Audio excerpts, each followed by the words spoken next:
I actually plan to be very tame this afternoon. I think the message, the Rizwan 1983 message of the House of Justice has really created and generated a great deal of energy all over the Baha'i world. In that message, they told us that the growing, I'm quoting, the growing maturity of a worldwide religious community is further evidence in the reaching out by a number of national communities to the social and economic life of the country, exemplified by the founding of tutorial schools, the inception of radio stations, the pursuit of rural development programs, and the operation of medical and agricultural schemes. To these early beginnings must be added the undoubted skills acquired as a result of the Iranian crisis in dealing with international organizations, national government, and the mass media, the very elements of society with which it must increasingly collaborate toward the realization of peace on earth. A wider horizon is opening before us, illumined by a growing and universal manifestation of the inherent potentialities of the cause for ordering human affairs. In this light can be discerned not only our immediate tasks, but more dimly new pursuits and undertakings upon which we must shortly become engaged. I think what is happening in the Baha'i world is that at all levels, at local, national, continental levels, a great deal of very imaginative thinking and a great deal of innovative consultation is going on. And we are all looking forward to see the fruits of this process of consultation. We are all very confident that this new wave of imagination and thinking and consultation is going to start to show us new schemes, new methodologies, new conceptions, clarify our concepts about what our role in a long-term process, which finally has to terminate in the establishment of the Kingdom of God on earth, is. Now, I think all of us who have been thinking about this agree that at such times, and times of so much thinking at the grassroots, this is not the time to begin to lock ourselves into rigid conceptions. And definitely is not the time to start producing manuals on how to do things and how not to do things and what the rules and regulations are. So really I would like to use that as an excuse then not to give a very well structured talk and simply present a couple of ideas and then hopefully have enough time to discuss things and see if we can actually go further, a little further than what we did this morning with Dr. April. Let me. I guess what I would like to do is to advance a little forward from our discussion this morning, and talk about methodology. I don't think this is really an occasion where we will have the chance to get into details, but maybe with a couple of examples I can bring out a few points that I would like to make. Before doing that, let me just make one point and try to situate ourselves in a historic perspective of what it is that we are really trying to do. I think it would be very erroneous for us to think that the message of Rizwan of 1983 somehow implied a change of direction in the Baha'i faith. That before Rizwan of 83, before that message, we were only concerned with the spiritual things, and now we are also going to get involved in charity. It is easy to fall into that kind of thinking, and we should make sure that we avoid that. The involvement in social and economic development can only be understood properly, historically, as a further step in the unfoldment of a single plan, the final goal of which is the establishment of Kingdom of God on earth. If you look back a little bit towards the 1950s, the leaders of thought were basically defining development in terms of economic growth at any cost. And they had a very simple formula: capital investment plus transfer of know-how, and that was going to get us everywhere. All right? Now, during that time, during those very years, during the 10-year crusade, the Baha'is of the world were working all over the world, in the farthest, remotest areas of the world, and they were in a most amazing outburst of energy. They were establishing their faith everywhere on the globe. The primary task of this campaign, of this plan, was of course winning the hearts of people, of individuals, for Baha'u'llah. But parallel to this, what they were doing was that they were organizing themselves in local communities. Now, that excellent job, that unbelievable task, has moved forward. By now, we have, let's situate ourselves as Rizwan of 1983, when the message of the House of Justice was announced. Or now, for example, we have more than 140 national assemblies. We have established thousands of local communities with their organizations. We have worked out the basic functions of both arms of the administrative order, the decision makers, and the arms more concerned, the councillors, the auxiliary board members, more concerned with counseling, with the releasing the energies of the individuals, with bringing knowledge to bear on our action. And so, when at Rizwan of 1983 the message was received, it was clear to everyone that the Baha'i world had really turned the corner, and that although there were many, many challenges ahead, we are far from having built the kingdom of God on earth, but that something very important and very essential had already been done. And we were looking at the House of Justice established in its own seat, fulfilling the prophecies of Baha'u'llah himself, the famous sentence that ere long will God sail his ark upon thee to Mount Carmel, and will manifest the people of Baha who have been mentioned in the Book of Names. And so that is how we were entering the understanding of this momentous message of the House of Justice. At the same time, the world, the outside world, had been led from failure to failure. The economic growth, we had economic growth. Many countries had grown at 5%, 6%, whatever good growth rates are for years. Nothing had happened. Well, many things had happened. The rich had got richer and the poor had got poorer. The subsequent plans of the World Bank and so on, that we were going to get to the 40% poorer people, basically failed. So all this talk outside the faith of what development was, what capital investment, the transfer of know-how, had really reached a point where nobody could exactly believe it. Now, in the 1950s, they used to ask us, all right, or in the 60s, what do you do for the poor? And the poor Baha'is very sheepishly would say, we are organizing them. Yeah. And they would say, no, but that is not. What's that for? What are you doing for the poor? Which meant, how much money are you transferring to them? What kind of what are you building for them? Are you building roads? Are you building hospitals and so on? And we kept saying, we are organizing them.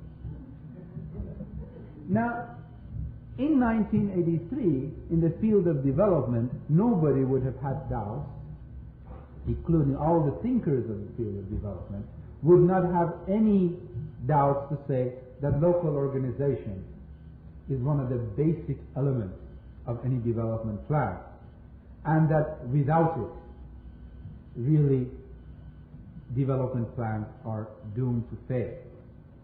So the world had also come our way. And so it is really at such a historic moment that the message of the House of Justice came to us.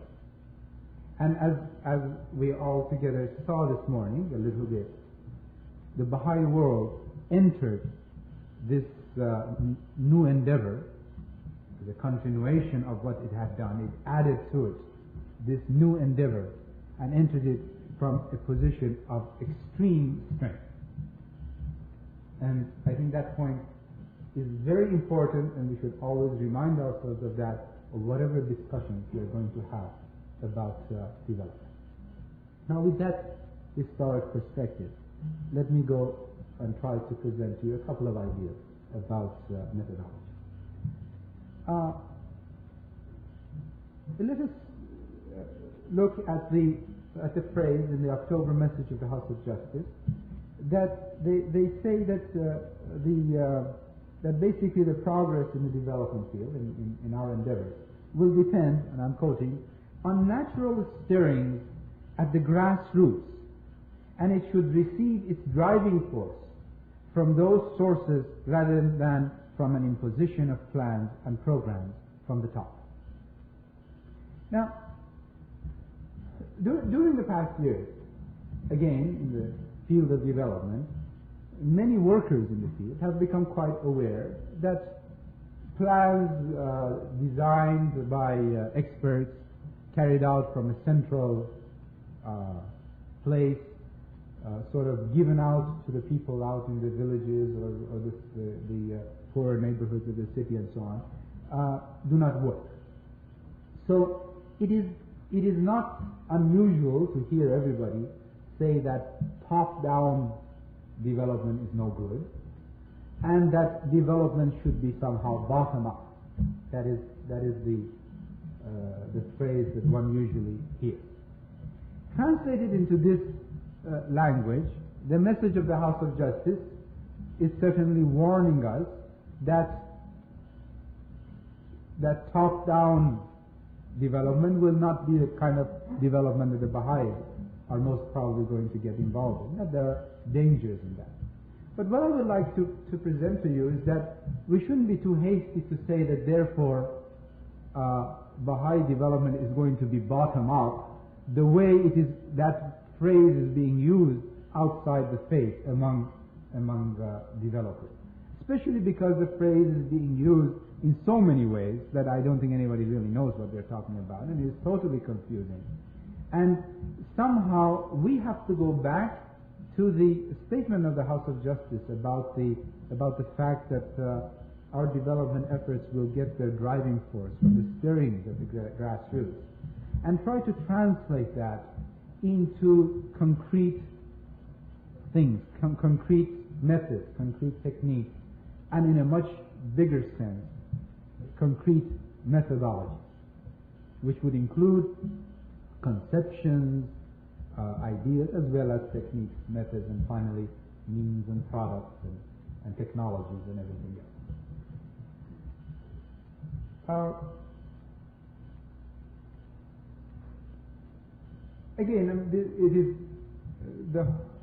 there are so many different approaches and methodologies that people are using for development projects that we could not very easily go into a deep analysis of them.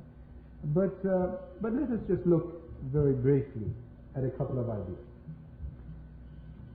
At the simplest level, or even at the most simplistic level, this not top-down development has meant to many people being sensitive to the needs of the beneficiaries or the target population, which is the words they use. Now, many techniques have been developed around this basic idea of need in order to assess and determine the needs of families, villages, or entire regions. The simplest one would just go out, have a questionnaire, and ask people what you want. And then they would get more and more sophisticated and get to a point of or participatory observation, where somebody would live with the people and participate in all their activities, and then somehow through that participation and going through all sorts of techniques and so on, would come out finally and say these are the real needs of this village or this population that I'm working with.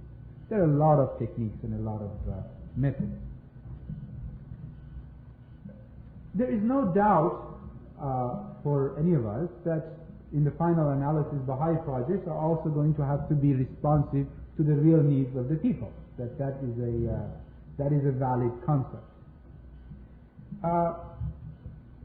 And probably we are going to have to learn at some point and slowly incorporate into our methodology certain techniques of diagnosis. Obviously not the questionnaire one. I mean, that's, everybody knows that is absurd. I mean, they will tell you, usually you get things that has been fed into them by the propaganda, by radio and so on, and they'll give you a list of things they want, which is really has nothing to do with the reality of their lives. But there are techniques, interesting methods, that actually could allow us to determine real needs, what people call real needs. But what we have to do way before that, deciding whether we use a specific instrument or not, is to really try to look critically at the whole question of needs and analyze it in a much more at a wider level, in a social context. For example, we would have to ask ourselves questions such as what is really the nature and the philosophy behind this kind of a diagnose first, give solutions afterwards approach to development, which is a medical analogy, isn't it? I mean, somebody is sick, you diagnose his sickness and you give him the medicine. Now, all these wonderful techniques and methodologies somehow are borrowing that idea into them, and that's what comes across. Now, is that concept valid? I mean, is that something that we as Baha'is want to work with? That doesn't mean necessarily we're going to throw away the methods and the techniques, but we are going to have to understand, in terms of methodologies of work, what are really the concepts behind these things? Who is diagnosing whose condition? Who gave any one person the right to go to somebody's village and diagnose their condition, and finally come up with a list of needs that they weren't even aware of, and say this is their real need, because somehow I did all these things.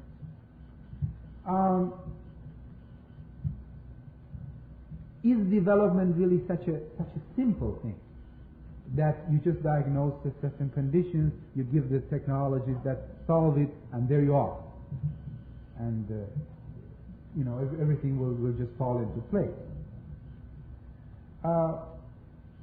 Who has the solutions? Does the developing world have actually the solutions for the problems of the developing world? So what is this business of diagnosing and giving solutions if we don't even have the knowledge in the developed world about how to go about bringing about change in the rest of the world or in our own societies, really? So what I'm really trying to suggest is that as we enter the field of development, we are going to have to look at things that sound very good at the first instance, and then try to analyze them from social point of view, from point of view of the faith, from a spiritual point of view, and try to understand what their implications are, and this way begin to come up with our own methodology, which will have to come from our own activities and our own programs. Now, to just go a little further, what the kind of critical analysis that I'm suggesting has nothing to do with whether the solutions are good or bad. It really is a question of what are the processes of reaching a conception of what solutions are. Who participates in them? Who decides? It is that process is probably as important as the final product and as the final solution that we can come up with. I know that most of you are familiar with the concepts of, say, appropriate technology. Again, I think we should all be warned that a good number of people who have followed the concepts of appropriate technology have not gotten very farther away from this conception of diagnosis first, solution second, simplistic kind of view of what development is. What they have done, they have changed the solutions from, say, capital intensive to labor intensive, from modern to traditional. But appropriate technology, discussions of appropriate technology and the methodologies to use only become interesting when they are posed in terms of the participation of the people in the decision-making process, the participation of the people in the generation of knowledge, in the application of knowledge, in the knowledge systems involved, whose knowledge. And these are the questions that really make a discussion of appropriate technology interesting, not just definitions of the products and the instruments and the gadgets again, or whether they're sophisticated or they're simple, they're labor intensive or they're capital intensive.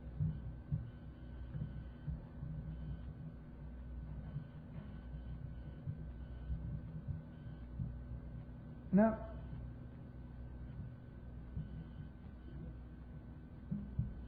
I think the question of technology may be one of the questions that during the weekend we may want to talk about more, but let me try to stick to the question of methodology and see how far we can advance. The whole question then of participation and the role of the people in the decision-making process about their own development is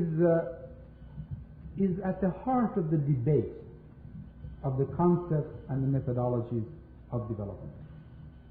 And it has obviously led, as I mentioned before, to many, many different techniques and different methodologies. And some very sophisticated. So you would find methodologies that are based on looking at participation from a point of view of power. Others which would look at it from the point of view of political structures. Others that would look at it from the point of view of economic structures, like markets, and so on. Even those who would look at it from the point of view of logical structure that shape the thinking of a given people. So, for example, a methodology, a perspective that is looking from a political structure point of view would basically define bottom-up development in terms of the participation of a people, villagers and so on, in a political structure. And then by definition, if the political structure is a true democratic structure in which the power is with the people, then whatever the people say is the appropriate thing, and that defines the direction of development. People who would look at it from the point of view of knowledge systems and of logical structures, for example, some people who are working in the Andean region, may come and tell you that it is not that. What really what real development means is that kind of development that has to do with the logical structure of the Andean people, which is a different logical structure than the Western logical structure because of their very specific ecological setting. They have developed their own way of thinking about life and production and agriculture and everything else. And that real development is freeing them from the imposed Western view, allow them to develop and follow their own path of development according to their own logic. Right? So that's how they would define a whole methodology of development, which would be basically a methodology of liberating, say, the Andean people from Western structures and somehow get them back to where they were before the European invasion. So all of these points of view, all of these conceptions will give rise to different definitions of what not top-down development is. And certainly these are very sophisticated concepts and definitions. They're not simple things, just like, what's your problem? Here is your solution. Let me just move on and describe one of these methodological perspectives, which in Latin America is known as educación popular, popular education. Right? I will sort of read a little bit from some of their own writings, but I'm paraphrasing. I'm not quoting them exactly. The exponents of the followers of this methodology of educación popular would begin their analysis, especially with the training component of all development programs, of most development programs, and would say that these training approaches are basically technocratic in nature, and all these programs are technocratic in nature. They would say that these training programs that are taken by all these programs from the top everywhere to the villages and to the poor neighborhoods of the country are means of vertical and authoritarian manipulation of the people at the grassroots, and their purpose is to invade their culture. The technocratic view, this is not my view, I'm giving you somebody else's view to then afterwards look at and critically analyze. The technocratic view assigns to training and education the role of transferring technology, knowledge and capabilities and technical assistance from a central structure to the people themselves.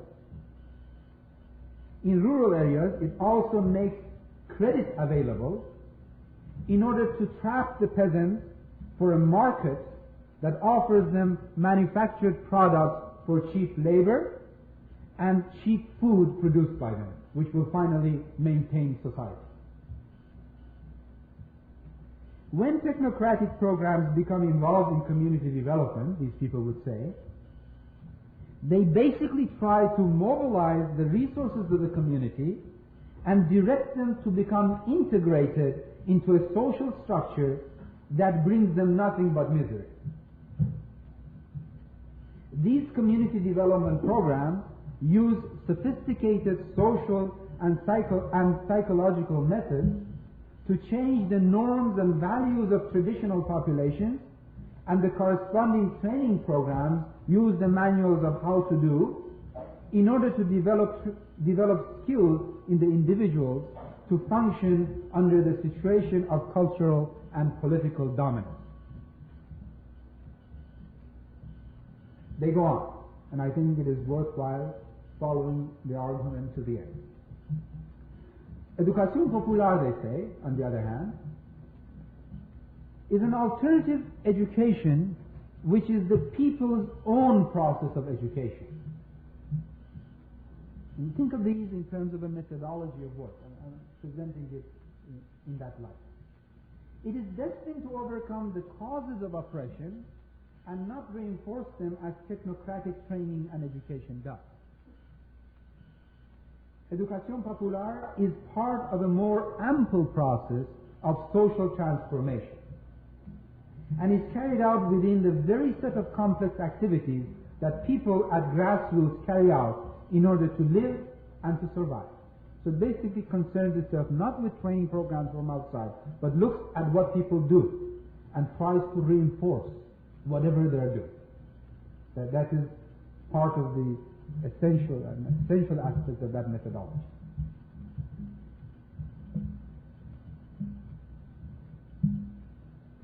Educación Popular proposes to contribute to the understanding of the causes to the real problems that people confront, and it does so by supporting local participation and local organization.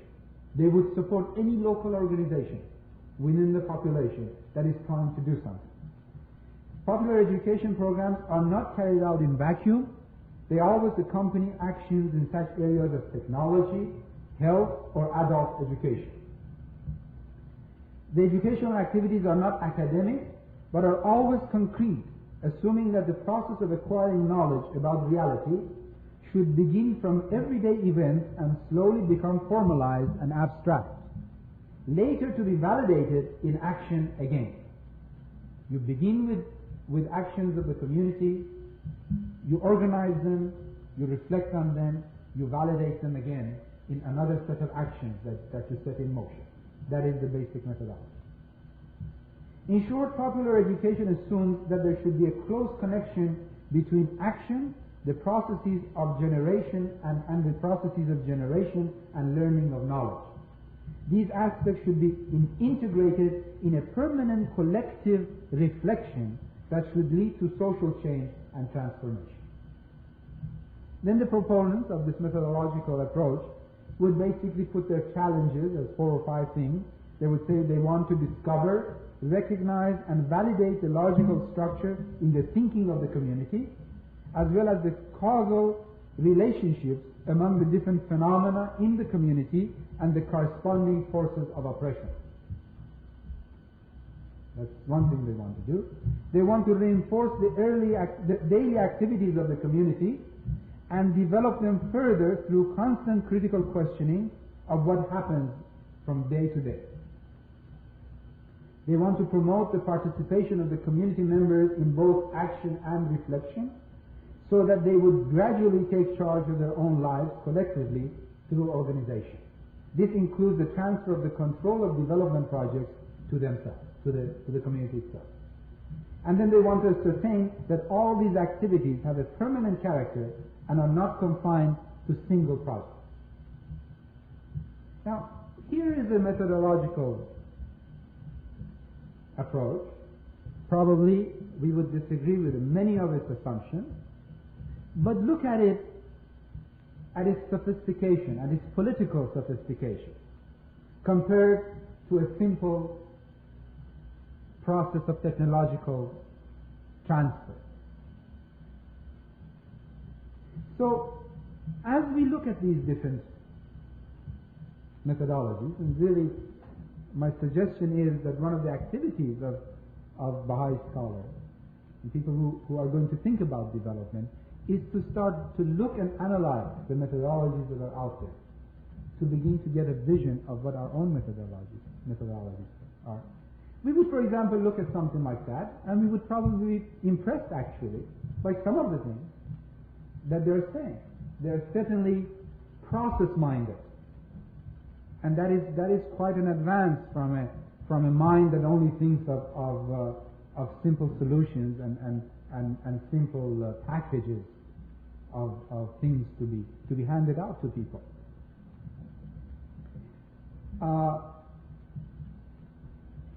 But as one begins to look at these programs actually and work with them and analyze them, then one begins to have a great number of questions.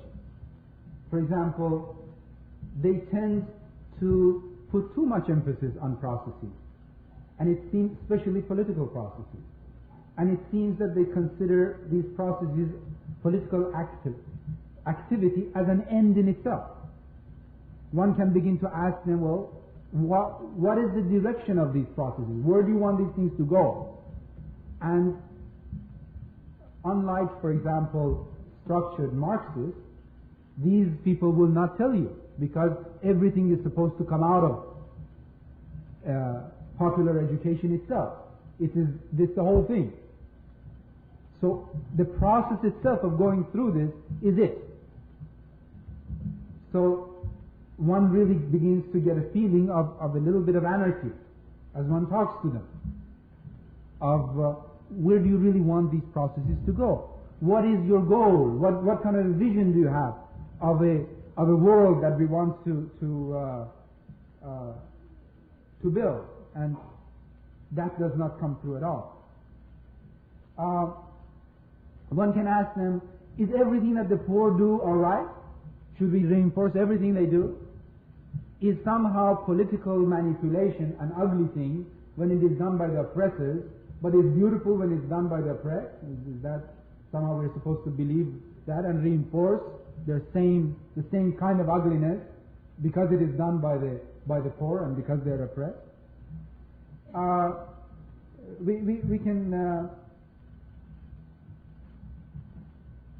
We can ask them, for example, is it reasonable to think that the knowledge that is necessary to bring such a great change into the world already exists among the masses of people, and all we need are these educator facilitators who are going to go among these people and somehow help this knowledge to surface, and that we will know exactly what to do, and the processes will take us into a different world, whatever that different world is. We could ask themselves, are these educator facilitators really so disciplined that they do not, since they are not usually from the popular, from the poor themselves, are they so disciplined that their own ideologies don't enter into this debate and this wonderful process of reflection that they are setting in motion? Are they that disciplined? Now the fact is that when one looks at these projects, many of them are basically arenas for political indoctrination. And that is really what is coming through. So again, I want to emphasize, my purpose is not to give a discussion of all the methodologies of development, but I think these two examples, one from one kind of mentality, one from a totally different mentality, should help us at least to understand what we mean when we are saying that we as Baha'i are going to have to come up with rather sophisticated methodologies. They don't need to be complicated, but they certainly we definitely have to go and think through them. Now, we can ask ourselves, do we have them already? I think the answer, I would like to suggest to you that the answer has two sides to it. One is that it is our job to find these methodologies and the techniques and the conceptions and the approaches. And we can be, as we were looking this morning at our strengths, we can be very sure that we will. Because here is a world community totally connected, communicated, with the most amazing network all over the world, setting out programs. They each can be very small, but some of them certainly will not be small, in all sorts of places, ecological settings, cultural settings. And as the learning goes on, as we move forward in this process, certainly our capacity to produce knowledge and to learn and to come up with effective methodologies of work is great. It's something that I don't think any of us really see clearly. It is far beyond our imagination, the setup that we have in the world and the kind of capacity it gives us to come up with answers and to learn. But then on the other hand, the other side of this question I would like to suggest is that the basic principles of our approaches and our methodologies are already in our writings. But then we are going to have to do something, and we are going to have to go back to our writings and read them all again and try to understand them in a far greater context than our usual tendency to simplify everything, reduce everything into a couple of formulas. Consultation is kata, teaching is this, mass teaching is this, consolidation is this kind of little formulas that we tend to bring up. We are really going to have to go and look at our writings and try to analyze them in sophisticated, in very broad social terms. This morning, we started that a little bit, and it was very interesting that the examples that most people talked about were consultation. And certainly it is a reasonable statement and true to consider and look at consultation and ask ourselves, isn't really consultation a most marvelous methodology of community action? Now, but looked at again, we would have to write books about it if we are going to understand it in those terms. You mentioned a few ideas this morning. Let me just suggest a couple of other ones. One of the most amazing things about Baha'i consultation is that it is carried out by definition. It is carried out in conditions of equality. This means, for example, that even in a case where in a remote village there is a pioneer who has gone there, and presumably this pioneering has some expertise and has far more experience than the villagers who may be just Baha'is of last 2 weeks or whatever, he or she has to enter into the Baha'i consultation from conditions of absolute equality. And that is not just a statement. By definition, he is a member of that community and not a member of the community from which he came from. I mean, even to that detail, we have got it straight. The Baha'i writings have arranged it even to that detail. He's a member of that community. He has nothing to do anymore with he loves his old friends in the old community, but he's not a member of the old community anymore.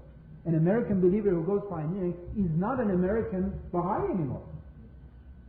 He's a Baha'i of wherever he is living.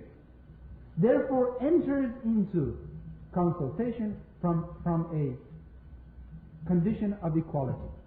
Now compare that with the conception of experts, outside experts, who go to any Baha'i project. And just think of that as we will be able to send all over the world greater and greater numbers of Baha'is from different parts who have certain expertise to participate in local Baha'i development projects. And how we will avoid, by definition, again, the whole question of outsider-insider, which is one of the basic issues of methodological debate and the different views that exist over it.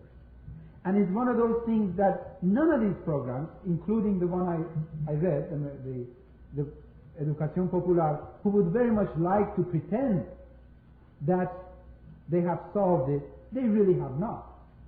Because this educator-facilitator is an outsider, and in the final analysis, he will tell you that he is.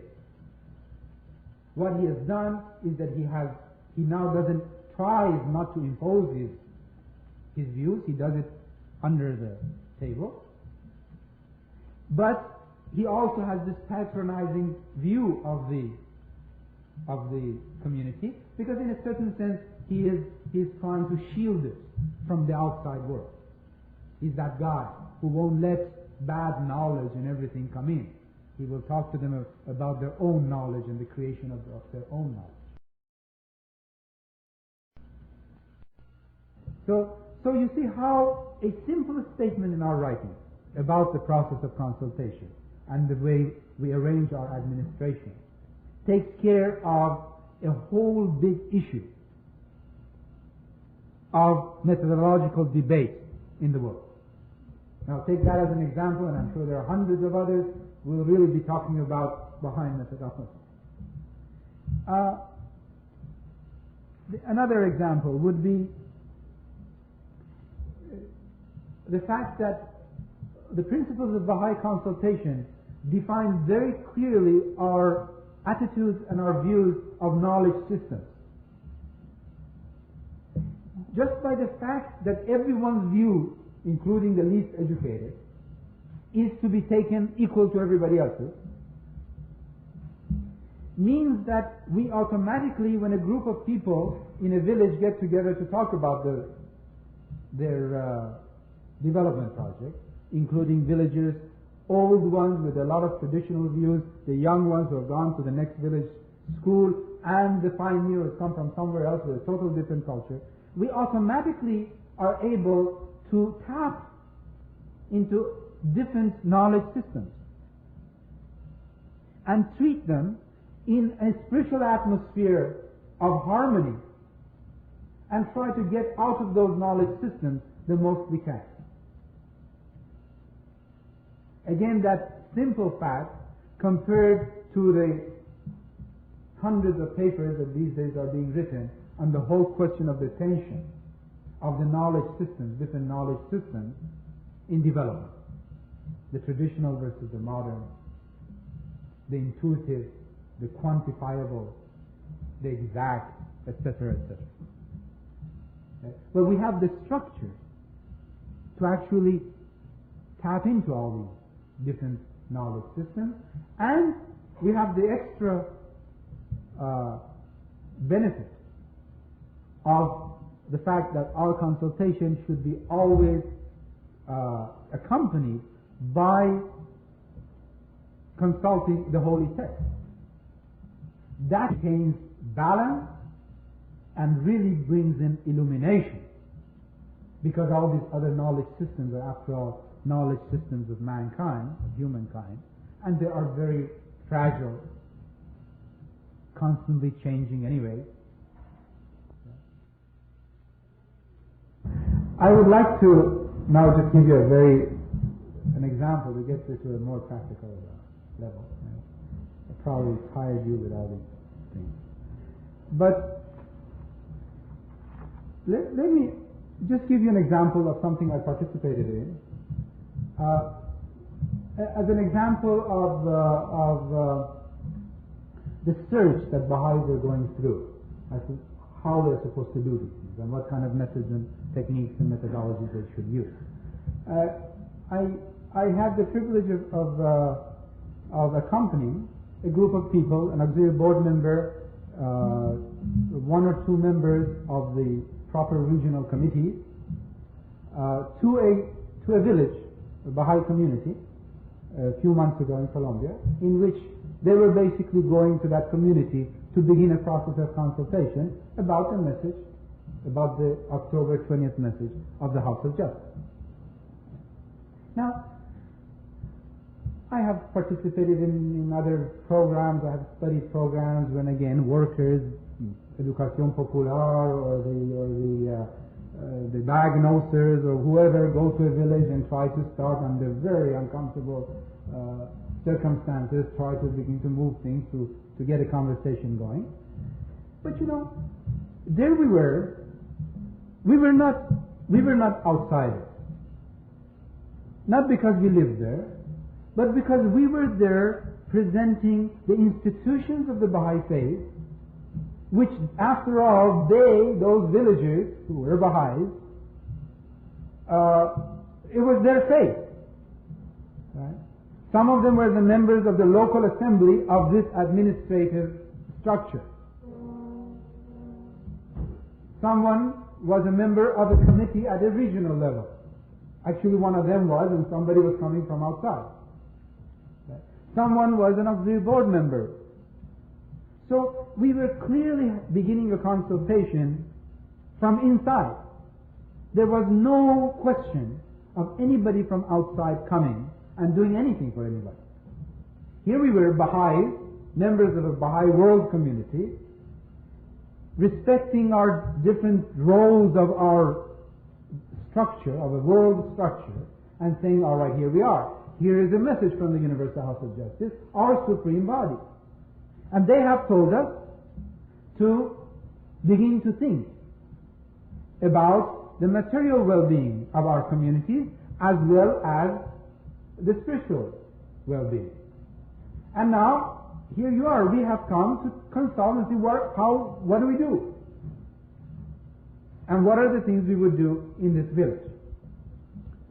Now, again, that's wonderful, but one needs more concrete things to do. And so, a couple of us had seen other methods and techniques, and we were trying to see what you can do with these techniques in that setting. I'm not trying to, I don't think those techniques are necessarily good or bad, but just I want to use them as to give you an example of the kind of things that people can do.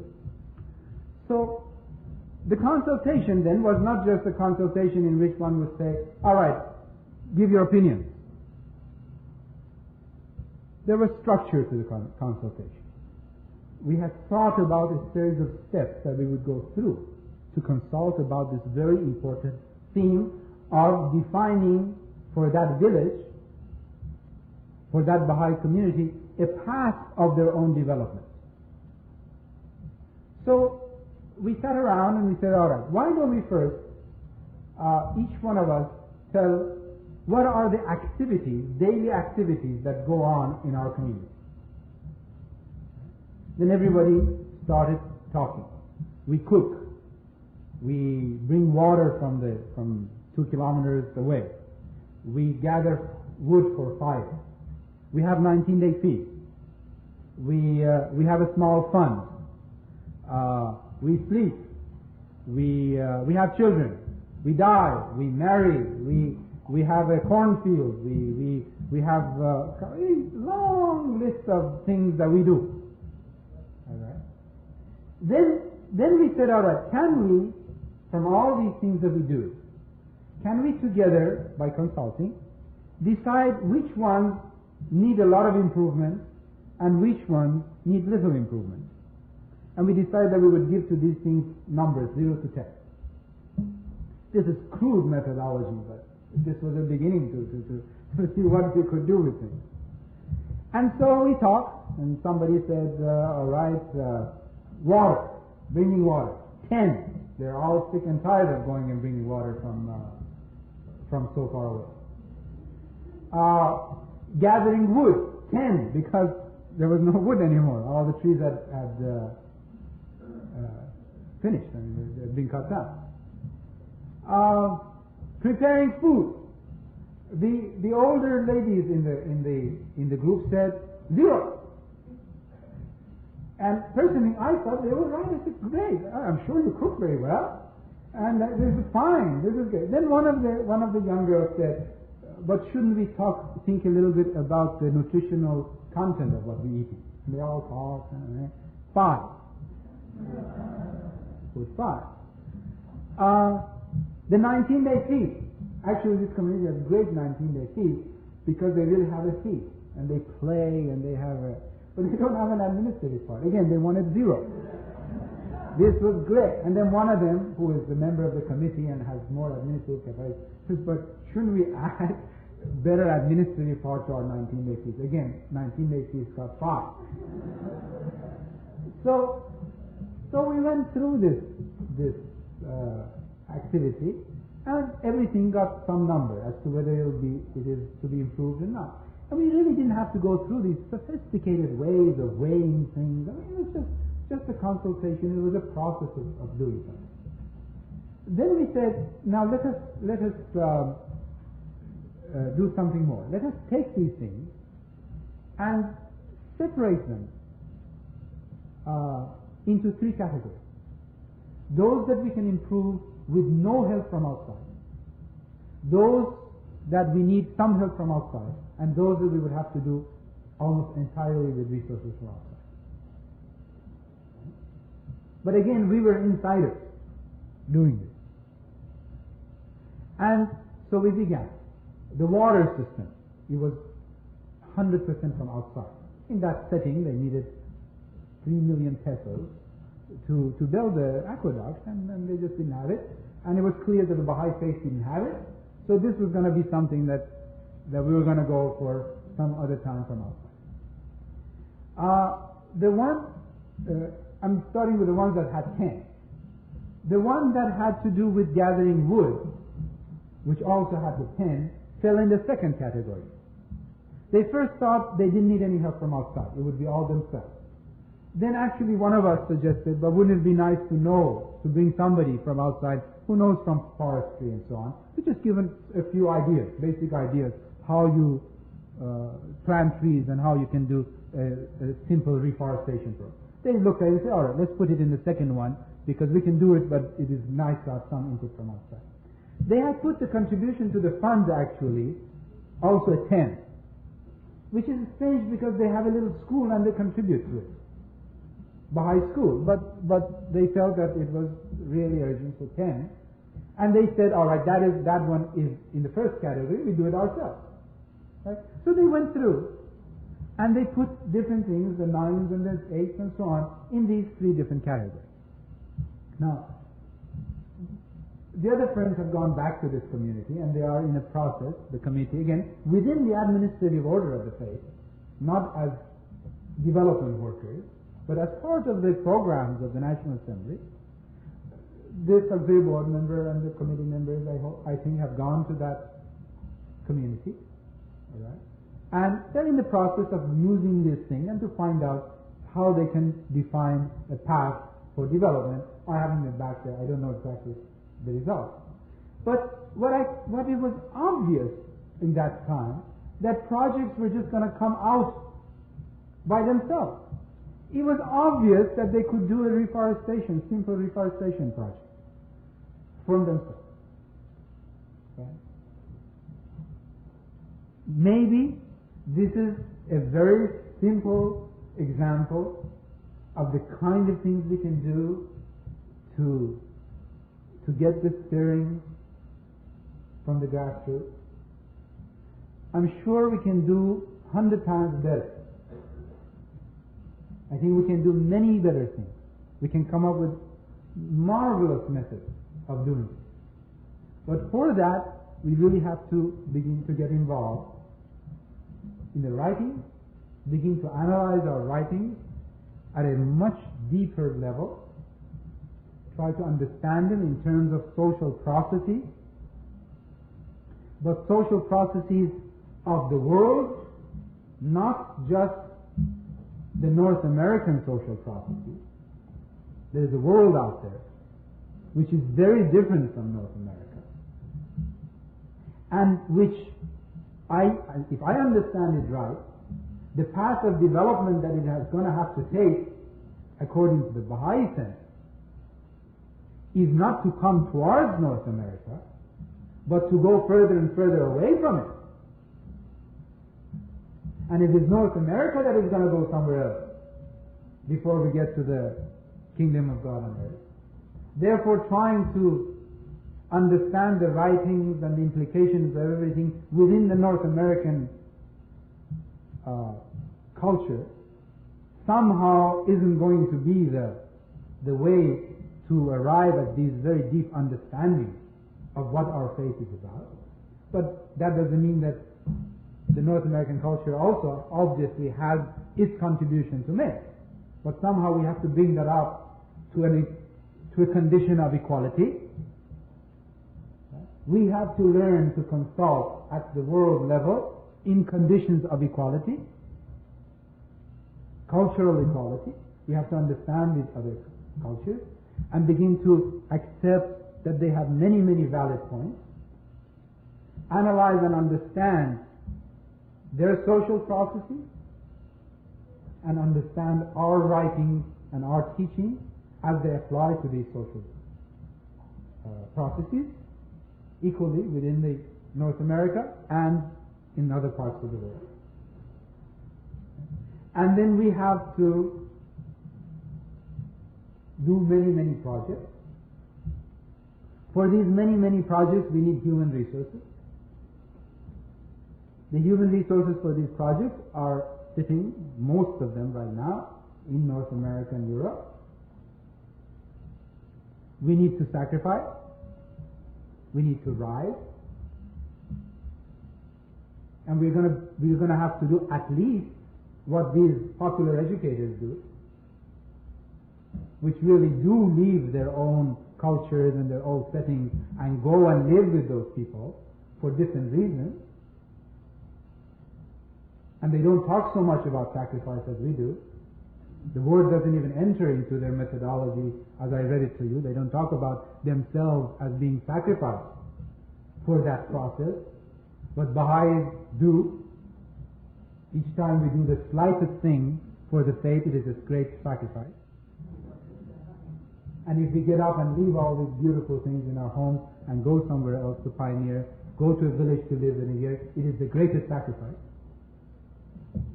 And imagine now, within what we have been saying, within this context, what kind of a relationship we would be having with a community who we are going to live with and be a member of, but who deep down in our heart we feel that the fact that we are there is a sacrifice.